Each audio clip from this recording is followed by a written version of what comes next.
It's all over. Mike Tyson has won it. It's Ben Johnson. Ben Johnson does it again. Unbelievable. Stevens, long ball looking for Lineker. Oh, he's outpaced them. Gary Lineker scores for England.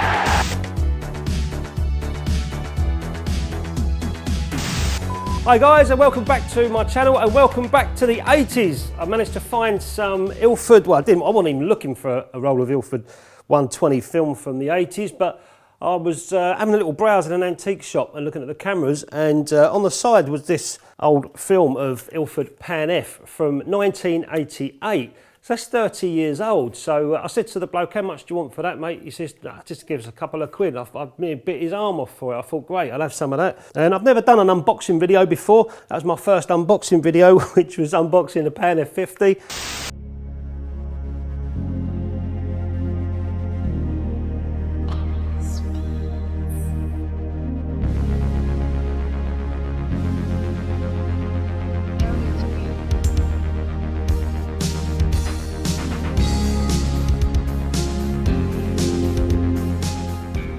Now, I don't know when these films came out of the factory and how long it is for the expiration date, but I'm reckoning maybe around 1986, something like that, this thing came out of the factory. It's a paper backing, whereas the new ones were foil wrapped, and this one smells like Rick Astley and Kylie Minogue, and this one kind of like Ed Sheeran-y sort of smell. But anyway, so that's the smells over and done with. This is the set that I'm going to be shooting. I've got a Mamiya 645 with a 120mm lens, and I bought my wife some roses, and I pulled a couple out just to take photographs of. Funny that. So I thought I'd put the roses in the vase and just take some pictures and some shots of the roses. This is the scene. I've got a big window light coming through.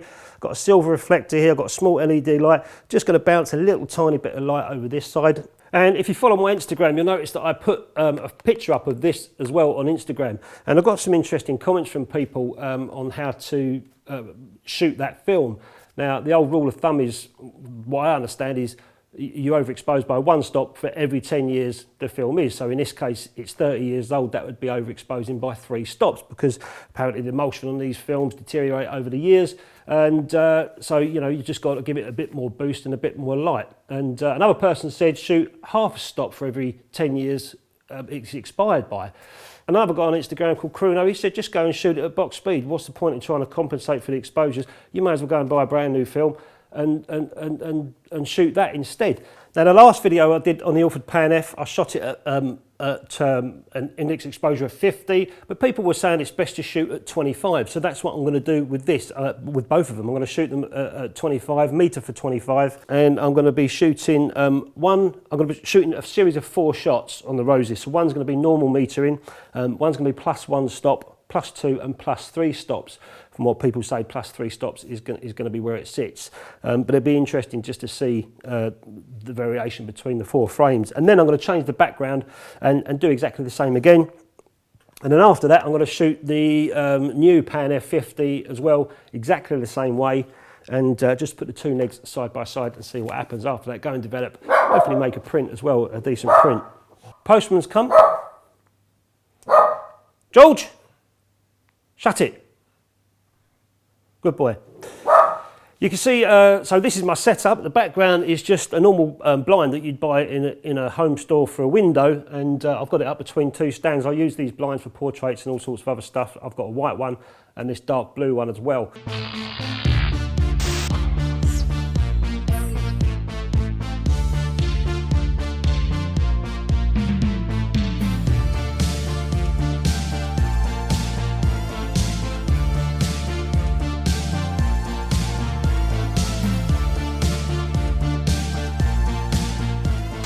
So I've already loaded the film inside 2 canisters. This is the new one. The old one I'm going to be shooting first. So I'm going to crack on with that, get those shots done, then switch over to the new Pan F50 and shoot that as well.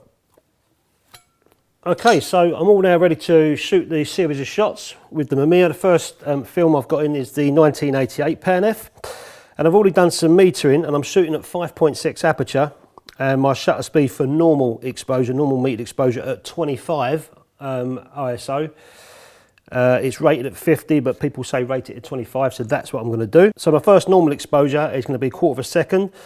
Then I'm going to go +1 stop at ½ a second, +2 stops at 1 second, and then I'm going to go +3 stops at which can be 2 seconds, but I'm going to have to allow for a little bit of reciprocity failure, so I'm going to have to go 2.5 seconds. So let's do those first 4 shots, and then I'm going to swap the boxes, put the new Pan F in, do the same, and you'll see.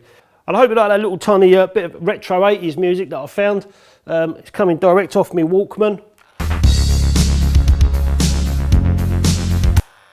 Okay, let's go. First shot. I've also pulled the mirror up in the mirror as well, just to eliminate any shake, because I'm shooting some longer exposures than normal. So, okay, so this is now going to be ½ a second. So I'm overexposing by 1 stop now. Now going to overexpose by 2 stops, which is 1 second exposure.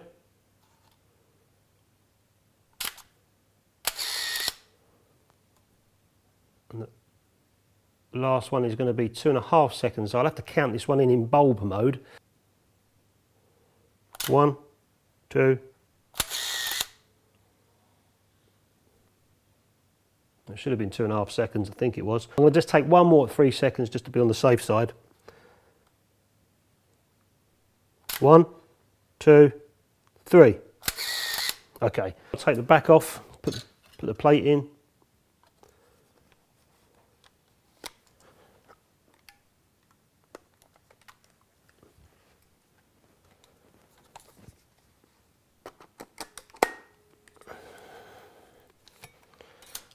Glance the film. So we're going to do exactly the same now with the normal Pan F, starting off at 1/4 of a second again, then ½ a second, 1 second, and I'm not going to bother with the 3 seconds. No, actually I will go for 3 seconds, and we'll do 3 seconds like we did before.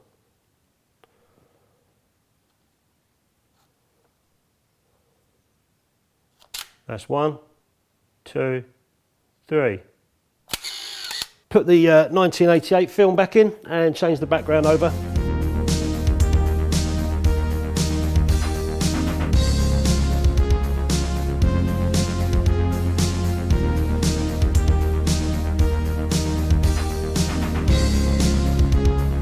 That's all my test shots done.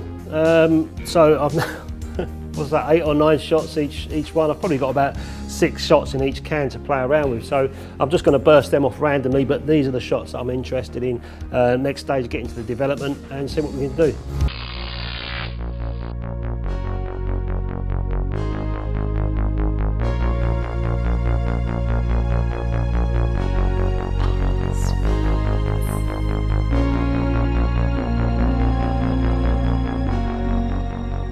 Okay, so it's a couple of days afterwards now, and I'm back in the darkroom now with the negatives. I developed the negs and then washed them, hanging them out to dry, and here they are sitting on the light box at the moment. I developed the negatives in Kodak's D76 developer, 1 part to 1 part for 6 minutes. That's what I got off of the massive dev chart, and they came out all right. I'll just show you the negatives that are sitting here on the light box at the moment. So these are the negatives here. This one is the new Ilford, this one is the 30-year-old Ilford, and these first 2 frames here were shot at normal metering, and as far as I can see they're identical, but I'll soon see when I make a print. And then that was +1 stop, +2 stops, and +3 stops. You can see on both we're getting overexposed big time here and here as well. This isn't too bad, but I'd be interested to see what the normals look like. So I'm going to make a few prints anyway. But before I do make a print, I'll just show you the leftovers from the 2 films. So this was obviously the older one. Let's put these together. So that's the Pan F from '88, and this is the modern day one. And it came with this, like I was showing you earlier in the video, this paper wrapping. It's still got some sort of silver foil inside to protect it, whereas the new one is foiled all over. But one of the most interesting things I found out, to be really geeky, was the difference in the spools. So this was from 1988, and you can see they've changed the spools since then to be crossed like so. So one thing I found interesting, why they did that, I don't know, probably a variation of newer cameras coming out or whatnot. But yeah, that was one thing I didn't expect. And this is the paper backing as well. This is from the modern day film, and this one is the 1988 film. Massive difference. Why they changed that, you've got little tiny flowery looking patterns on this modern day one, and you've got big heavy dots on this one as well. So that's the negatives, and to me they look identical. I can't really see much on the light box difference between the two of them, but the only way I'm going to find out is if I make a couple of prints. So I'm going to make a couple of 10x8 prints, one of the modern day Pan F film and one of the 1988 Pan F film, and do some test strips first of all and then make a couple of prints. So let's get on with that now and see the results.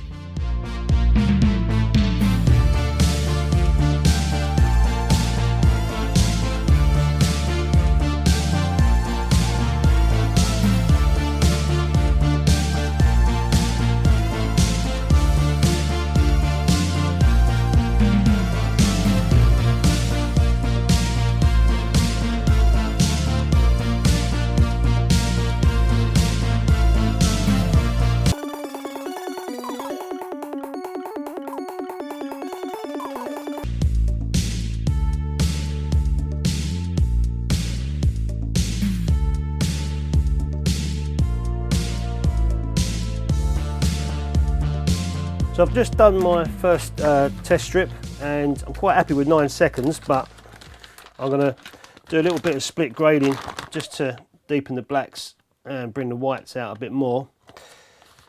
So let's just get another piece of paper out. And to be honest with you, I'm not interested in making a perfect print or anything like that. I just want to see the difference between the two films. So I'm not going to waste any paper trying to make this print perfect, but at least I want to get some nice contrast out of it anyway. So we said 9 seconds, the paper in, and I'm just going to use a grade 0 filter underneath my lens, and I'm going to do that for 4 seconds. I'm not going to do half and half. I'm going to do much longer on the contrast 5, just to really pop those blacks and hopefully keep the whites white. So I'm going to do 15 seconds on a contrast 5 filter. It's just a hunch. See what happens.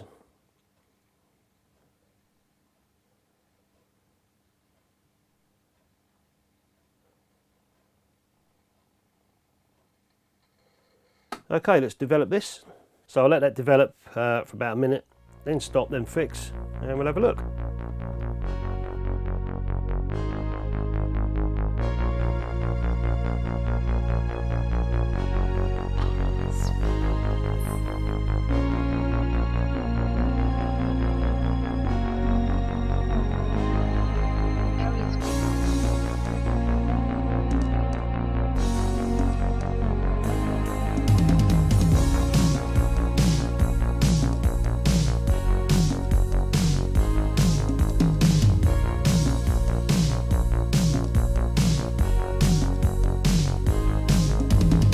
Okay, so I've just hung up the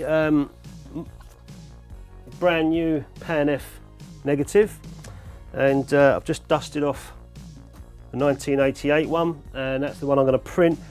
I'm actually going to use exactly the same settings, exactly what I did with the last one. I'm going to do with this one, just see how it looks. So I'm not going to do any test strips with it. I'm just going to use exactly what I did on the last print. So let's see how that one comes out.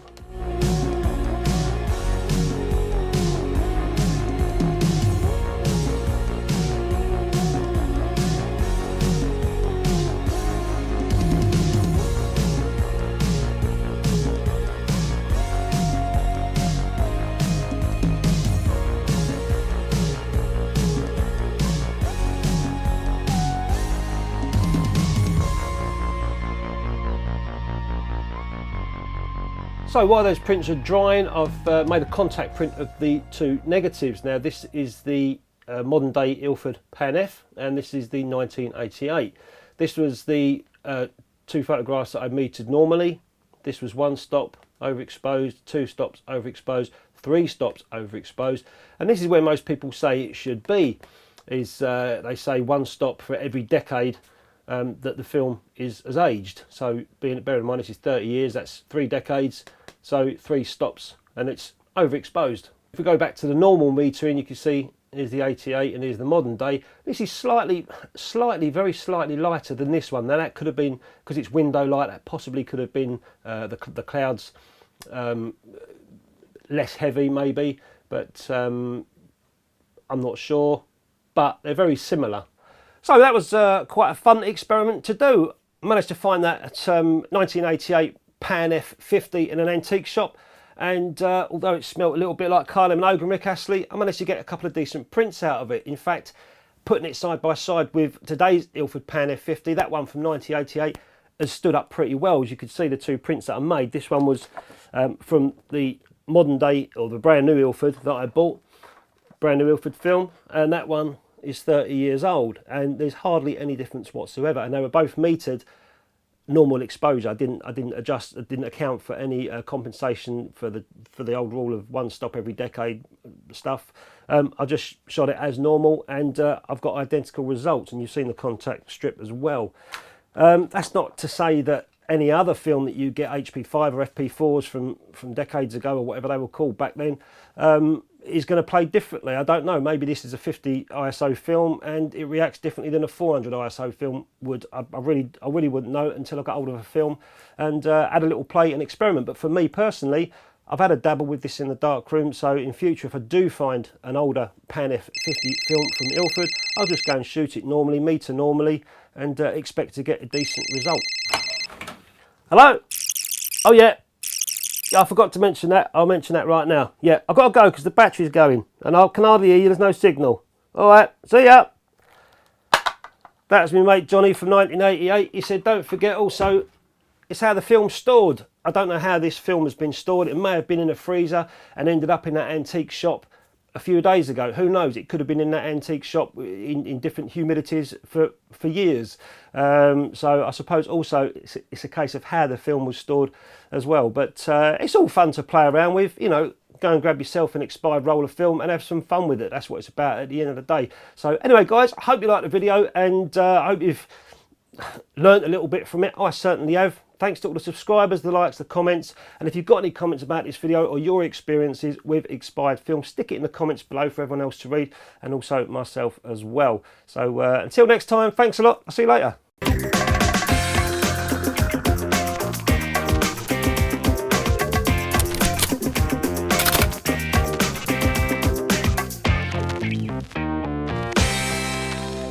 If you like this video, please hit the subscribe button and the bell so you don't miss the next one.